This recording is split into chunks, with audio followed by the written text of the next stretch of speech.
Hello, everybody. It's Joe from Papa Jobo's. Today, we're going to be talking about great characters. What's a great character?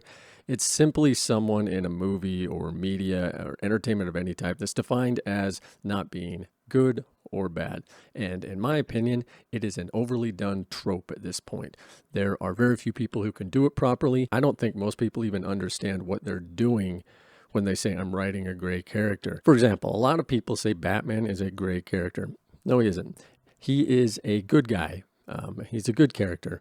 If you define who he is at his core, he's a very good human being. He makes sure that the people he's going after are actual criminals. He doesn't just arbitrarily go out and beat the crap out of people who don't deserve it. I know that some people say, well, you can't do that in the world of law. Well, the comic books aren't the world of law. They're fake, they're pretend, and they do have their own set of rules and laws. I get that. However, the argument is that because he goes outside the confines of the laws, that he is somehow morally gray.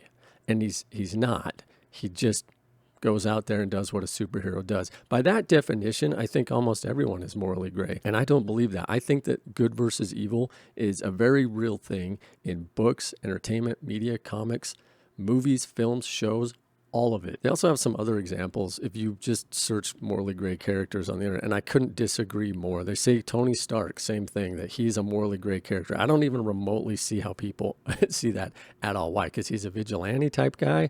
Or is it because he's going outside the confines of the law to do things that shouldn't be done? Or is he just going out there and doing things because he's a good man and getting things done? I'm making the argument that anybody who is morally good at their core cannot fundamentally be a gray character. Let's get into overdone tropes in this. They're adding in this moral ambiguity to everybody, or trying to. For example, they did it to Luke Skywalker in the new sequel trilogy. We all know that Luke Skywalker was lawfully good if you are into D&D at all. We know that Luke Skywalker was hopeful and kind, generous, a hero, a good person. And what they did in the new sequels was to make him angry, grouchy. They made him drink green titty milk.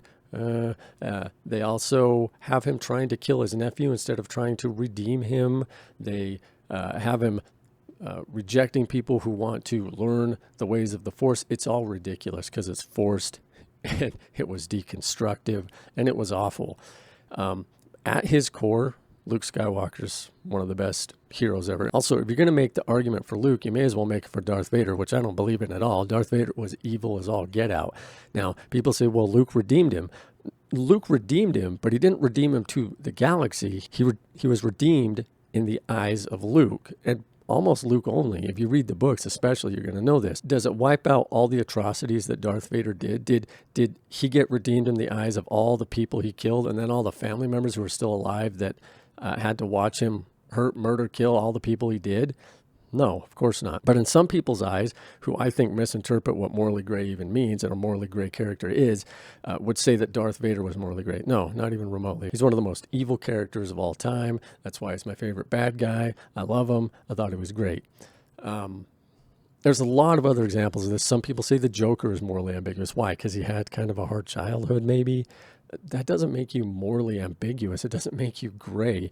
If you choose to act in a certain manner because you had a bad childhood or a bad time, this applies to life as well, really, then you aren't morally gray. You're just a bad person, especially at that point. Could you be redeemed? Yeah, I believe you can. I believe characters can be redeemed, but it has to be done right, has to be done powerfully.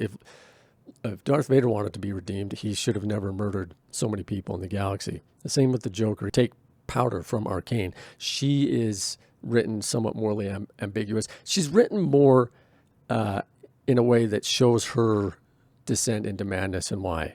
But some people argue she's a morally gray character. No, she's not. She becomes evil. She becomes bad. She might actually have a mental illness, which would explain a lot. But then she's going around just throwing bombs, blowing people up, killing them. There's nothing good about that at all. There's nothing gray there. I think the best example I can think of that even might come close to a gray character at this point would be Tyrion Lannister. And I get that from the books. I've never watched an episode of Game of Thrones because I wasn't into the violence against children and the pornography. That's just not my thing. So in the books, I could just skip those parts. Tyrion, he does some good things and some bad things. And I think if you're going to make an argument for who might be the most morally ambiguous character, who might be a true gray character in the modern era, that's probably it. In the end, I think there are very few true examples of a morally ambiguous gray character. I think that it is an overdone trope. I think that writing good versus evil is underrated. I also think it's incredibly difficult. You need to do it properly. It is easy, in my opinion, it is a lot easier to write a gray character than it is to write a truly good and a truly bad character. I just want to take a second to thank all you guys who've subscribed, who've shared, who've liked. I ask you, please keep doing it. Let's keep this bad boy going. I'm Joe from Papa Jobo's. Peace.